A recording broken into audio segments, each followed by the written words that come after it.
Mas para que vocês saibam que o Filho do Homem tem na terra autoridade para perdoar pecados, disse então ao paralítico: eu digo a você, levante-se, pegue a sua maca e vá para casa. Irmãos, esse é um texto que mexe comigo todo dia, né? Eu procuro todos os dias, quando me levanto, refletir sobre esse texto e pensar quem eu quero ser. Se eu quero ser um fariseu ou homem da lei que conhece a Bíblia, mas só estou aqui para reclamar, não faço nada, critico quem faz, porque normalmente é assim, né? Quem critica muito não faz nada. Igual, às vezes eu levanto doação lá para Cristolândia, aí eu falei uma vez assim, gente, eu recebo calcinha usada, lavada, né? Claro, mas usada. Porque a menina a moça da rua lá, quando vai tá menstruada, a primeira coisa que ela pede é absorvente e calcinha. Várias vezes já passei por isso na Cristolândia. Aí tem gente que fala assim, doar usada, mas não doa nem nova. Mas não doa usada, filha. Né? Como tem gente que fala assim, Juliana, você vai pra África. Ó, eu tenho um embate com a minha chefe lá na caixa. Vou até ficar quieta, tá sendo filmado. Mas ela fala, você tem que fazer pelo Brasil. Eu falo, mas faça tu. Ah, porque tem a comunidade tal aqui. Ah, então vai lá e faça. Né? Você reclama do outro, mas não faz. Né? Mas assim, eu ainda falo pra ela, mas filha, eu trabalho lá na Vila Vintém. Eu trabalho com os meus vizinhos, tenho um projeto lá na minha casa, né, aos sábados com os filhos dos meus vizinhos, né? Mas a pessoa não enxerga nada disso, ela só quer ver o que ela quer. E assim, glória a Deus que ela ainda não é crente, mas ela vai ser, que eu creio, né? Mas tem crente que é assim, é chato, não faz, ainda perturba quem faz, né? Você quer ser esse tipo de gente que conhece as escrituras, mas só reclama? Ou você quer ser o paralítico? O paralítico é o cara que estava doente. Tem crente que só vive doente, mas não é doença física não, gente. Ai, mas eu não posso fazer isso, Juliana. Gente, o hospital é para ser temporário. Quem quer morar no hospital? Entendeu? Tem um outro caso aí, né, que você for pesquisar, tem uma pessoa, tinha um cara, né, que ficava dentro de uma cápsula, ficou anos dentro do hospital, né? Mas é raro, o hospital para você ir, igreja é o hospital. Você entra doente, é curado e vai curar, né? Ah, não, mas Juliana, eu só vou fazer depois que eu melhorar tudo. Minha filha, vai melhorar, não vai fazer nunca. Porque nós somos seres imperfeitos, né? Se a gente for colocar desculpa, a gente vai fazer nunca, nunca, nunca, nunca. Então, assim, nós temos muitos irmãos hoje paralíticos, que dependem de outras pessoas, são pedra de tropeço, enche a paciência, né? É reincidente em pecado, é amigo do pecado, né? Tu fala, meu filho, vamos, bora, bora, né? Ou você quer ser amigo? Aquele cara que não mede esforço. Gente, eu fico pensando, né? Você carregar uma pessoa já é pesado. Ainda mais subir num telhado. Deve ser, né? É um peso descomunal. E os amigos não desistiram do cara, ajudaram o cara. Nós fomos levantados para sermos amigos. Para levantar pessoas. Ah, Juliana, mas é fácil. Você tá lá na África. Não, falando para você fazer aqui. Né? Engraçado que eu falei assim, eu sou tímida, né? Com certeza aqui, se eu ler e falar assim, quem são os tímidos aqui? Vai ter gente que não vai levantar porque é tão tímida. Eu sou tímida, né? Mas teve um pastor com a gente esse ano, pastor Ita, virou meu amigo, teve com a gente lá agora no Malawi, lá do Guarujá. E ele estava falando, né, com os adolescentes. A Bíblia fala que os tímidos não vão herdar o reino dos céus. Mas é pecado ser tímido? Não. Tem uma timidez aceitável, né, gente? Ser antissocial é uma coisa, né? Ser tímido é outra. Então a pessoa às vezes se coloca e não... eu não sou missionário não, eu sou tímido. Não fala com ninguém, não dá bom dia para ninguém, quer ser invisível. Mas amado, mas Jesus te levantou para você falar, para você ir. Mais do que isso, né? Como falava Francisco de Assis, se eu não me engano, né? Se possível, fale com a sua vida. Não precisa nem falar em palavras. Mas você não quer falar? Mas você também não quer viver? Né? Então, assim, tá na hora de virarmos a chave. Né? E eu tenho esse privilégio. Quando eu estava ali sentada, né, cantando, em pé, tudo, eu falava, Jesus... Toda vez que eu vou pregar em alguma igreja, eu tive esse ano o privilégio de abrir a campanha de missões, né? Lá na Igreja Batista de Estrada do Engenho. Estou fechando aqui. E eu falo, caramba, não acredito que fui eu que estou falando isso. E eu passei por tudo isso. E eu era omissa. Né? Eu fui doente muitos anos, durante 28 anos. E eu frequento a igreja desde 5 anos de idade. Ou seja, durante 23 anos eu fui omissa. Né? Então eu posso falar que eu estou engatinhando ainda. Mas graças a Deus. Né? Então, assim, você não precisa... como é que é? Se achar inferior a mim porque eu fui à África. Nem quero. Né? Nem quero que se ache, porque eu não faço nada além do que a minha obrigação, né? Só que a minha obrigação é essa, Deus colocou para mim, né? Glória a Deus, é um privilégio muito grande, mas às vezes Deus levantou a sua obrigação, você falar com seu vizinho, se relacionar com ele, né?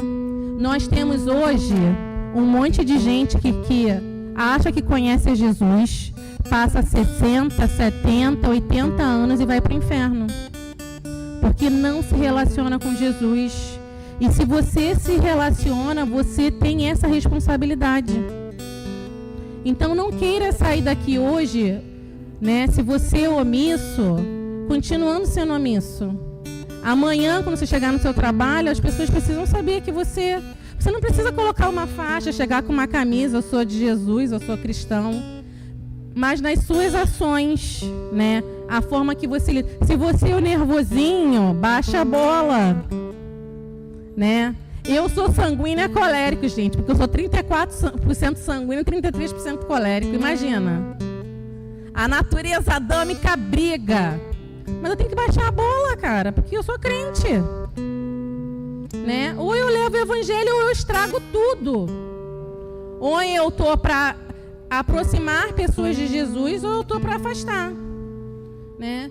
Então, a minha oração, que como a Luana falou aqui, né, que o coração dela queima para missões, que o coração de vocês, de cada um de vocês, queime para missões, né? Como eu falei, durante anos eu cantei, eu fazia teatro na igreja, tudo que podia, né? Porque eu sou sanguínea, né? Tudo eu queria estar fazendo, né?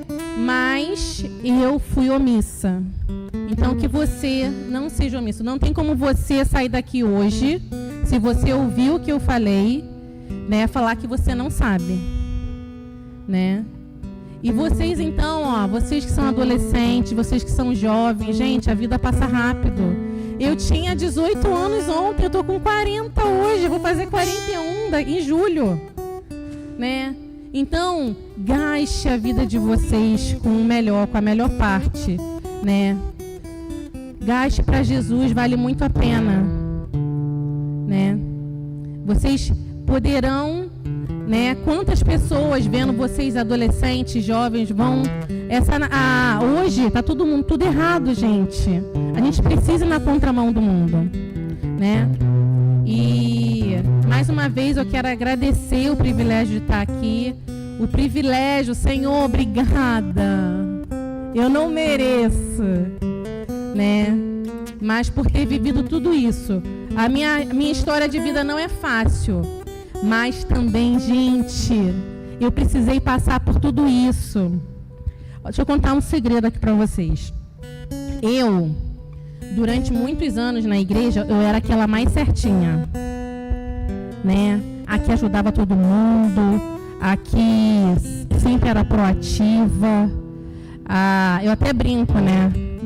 Desculpa aí, a virgenzinha, não sei o quê. Mas eu era extremamente preconceituosa, né?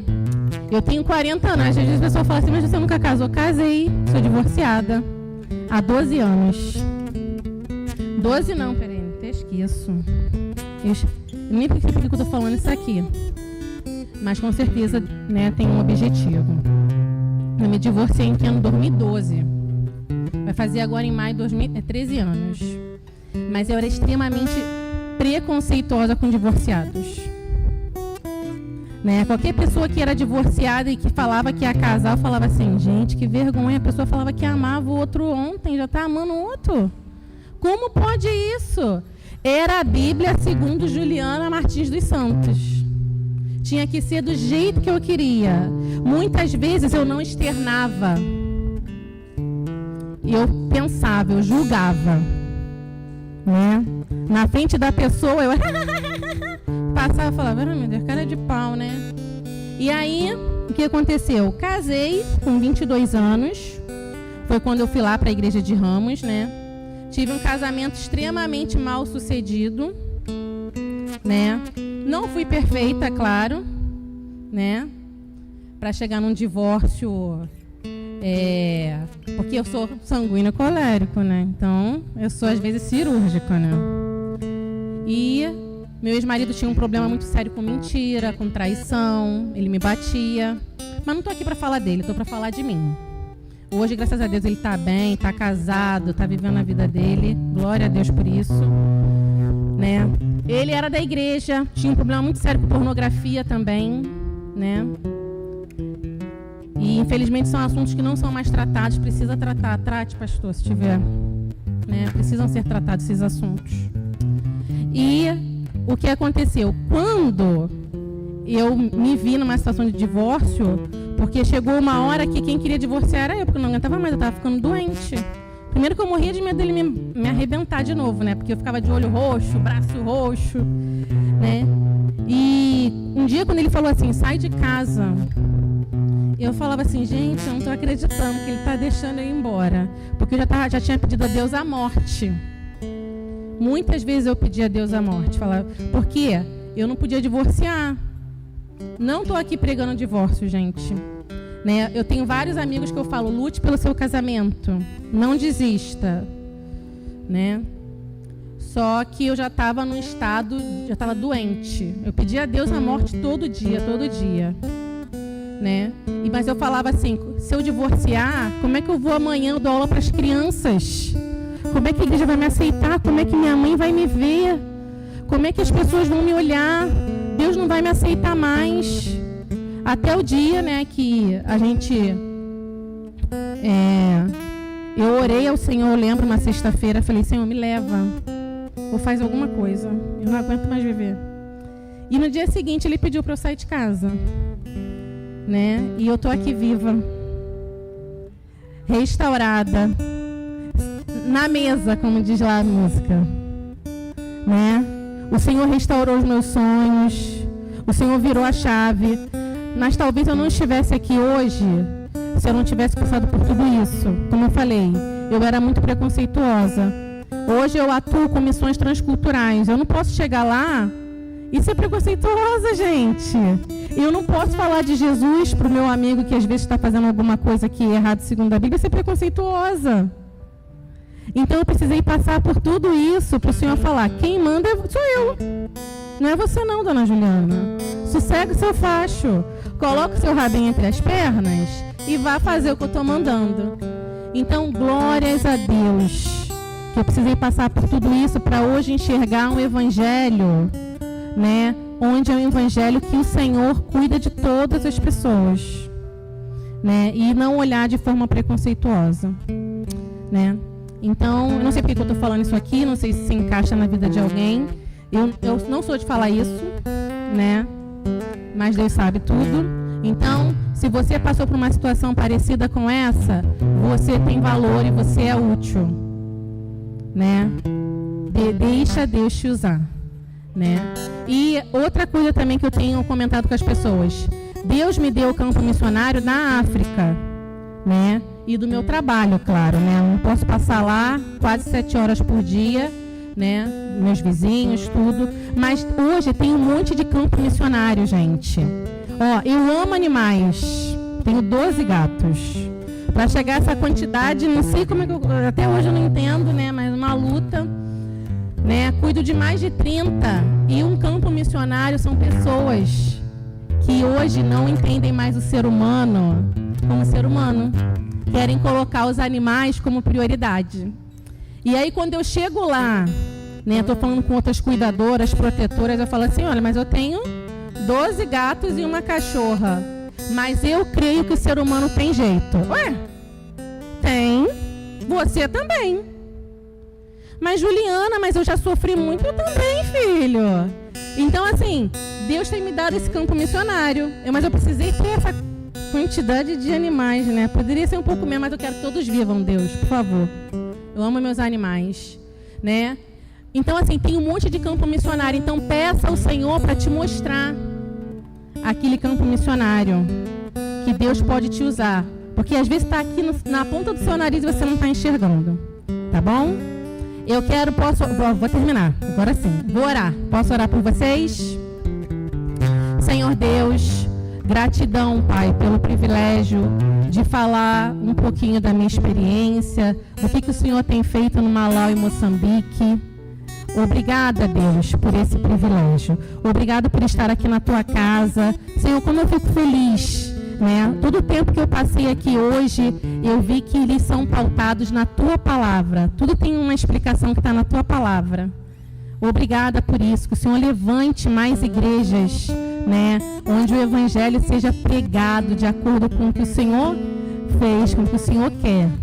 Deus, eu te peço, Deus, que o Senhor esteja capacitando a cada um aqui para levar a tua palavra para os mais diferentes campos missionários. Que ele não precisa ser transcultural, Senhor, mas que comece, né, onde a pessoa está. Né? Fale com cada pessoa aqui, Senhor, que o Espírito Santo, né, vá ao coração de cada um e fale intimamente, porque o Senhor tem um chamado para cada um de nós. E eu te louvo por o Senhor ter me escolhido. Né? Obrigada, Pai, pela tua cruz, pelo teu sangue. Obrigada, Pai, porque hoje eu tomei café, porque hoje eu almocei. Né?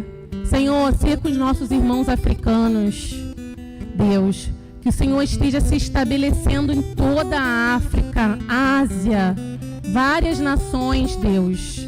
Senhor, que a gente não só esteja orando, mas que sejamos respostas de oração aos mais diferentes campos missionários.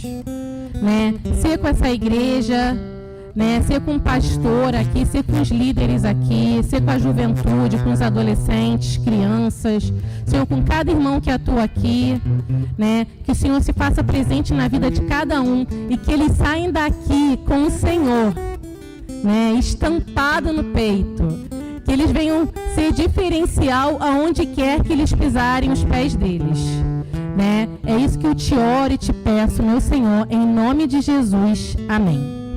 Acabei. Obrigada, gente. Desculpas, tá? Amém, irmãos. Enquanto eu ouvi a Juliana, eu pensei que isso um dia pode virar um filme. Literalmente, toda essa história ao longo desse tempo. Vem cá, Juliana. Rapidinho, vem cá, Flávia. Flávia tá indo pro Acre. Gostaria de orar pela vida da Flávia. Cadê Luana? Vem, Luana. A Laura tá aí? Não, né? Laura não tá aqui, não.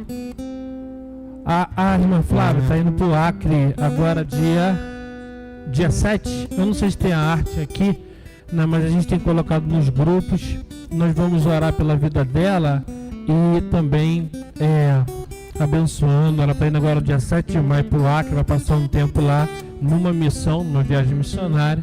Então é importante a gente estar intercedendo pela vida dela. Se você puder ficar de pé no seu lugar, estender as mãos para cá, para a gente orar pela vida da Flávia. Vou pedir que a Juliana ore pela vida da Flávia e assim nós vamos encerrar o culto. Quero lembrar que nós temos cantina também para abençoar aqui a igreja e também a vida da Flávia. Então, ao sair daqui, quem está com fome aí? Depois de ela falou bastante da questão da comida, eu fiquei primeiro com vergonha, não sei você. A gente fica assim bem envergonhado com isso. E o segundo é que você que pode abençoar a obra de Deus, abençoe. Eu vou falar com a Juliana também. Se você quiser conversar com ela, saber se você pode ir para lá, como é que faz, procura a Juliana no final do culto, que eu tenho certeza que ela vai ter um prazer de recebê-lo também. Depois pode pegar também, se quiser, o meu contato com a Valesca, meu Instagram, o Instagram da Amoriação. Então vamos orar, né? Senhor, gratidão, Pai, por estar aqui, entregando a vida da Tua serva, Flávia, nas Tuas mãos. Senhor, que o Senhor esteja conduzindo lá ao Acre. Né? É um estado pouco conhecido por nós, mas o Senhor conhece, o Senhor ama o Acre. Obrigada, Pai, porque o Senhor levantou a Tua serva. Que o Senhor seja com ela neste tempo que ela vai estar lá. Que o Senhor dê intrepidez à Tua serva, dê sabedoria, dê uma escuta ativa, né? Dê palavras, Senhor, né? De amor, palavras de cuidado com aquele povo, Senhor. Que ela seja cirúrgica quando precisar ser cirúrgica, Deus. Eu te peço, Deus, que o Senhor use a Tua serva tremendamente naquele lugar. Que o Senhor potencialize, Senhor, né, todas as qualidades da Tua serva, Senhor. E que o Senhor seja visto na vida dela, em cada ação que ela fizer ali, né? Senhor, ser com o povo acreano, né? Ser com o povo brasileiro. Levante irmãos, né, assim como a Tua serva, para estar servindo, Senhor, na nossa nação, né? Ser com a Luana também, né, que falou que o coração dela queima pelas nações, né? Que continue queimando, assim como todos nós aqui. Que não só a Flávia, eu, outros irmãos aqui possam ser chamados de missionários, mas que todos nós nos enxerguemos como missionários, né? Senhor, leva a Tua serva, que onde ela colocar as mãos seja tremendamente abençoado, Pai. Porque onde um servo Teu pisa os pés, precisa haver mudança, né? Se há sincretismo, problemas ocultos no Acre, eu te peço que a Tua serva venha ser canal de bênção naquele lugar, né? Que seja um braço lá para a missão que já existe lá. Gratidão pela vida da Tua serva que está se disponibilizando, Senhor, a abrir mão dos seus afazeres aqui para Te servir um tempo lá. Que seja um tempo de muito aprendizado, Deus, de muita vivência contigo, que ela tenha experiências maravilhosas com o Senhor ali, né? Obrigada pelo nosso culto. Obrigada, Pai. Continue falando nos nossos corações. Obrigada, Pai, né? Porque o Senhor é maravilhoso, o Senhor nos ama. Obrigada pelo ar, pela música, por tudo, Senhor. Só temos que Te agradecer, né? Te louvamos em nome de Jesus. Amém. Obrigado, Juliana. Obrigado você que está conosco até esse momento. Obrigado pela Valesca e o Ricardo, que fizeram a indicação da missionária. Deus abençoe sua vida. Não saia sem abraçar aí pelo menos a Juliana e mais uns 200 irmãos. Você que nos assiste em casa, quarta-feira, culto, 19 horas. Deus abençoe.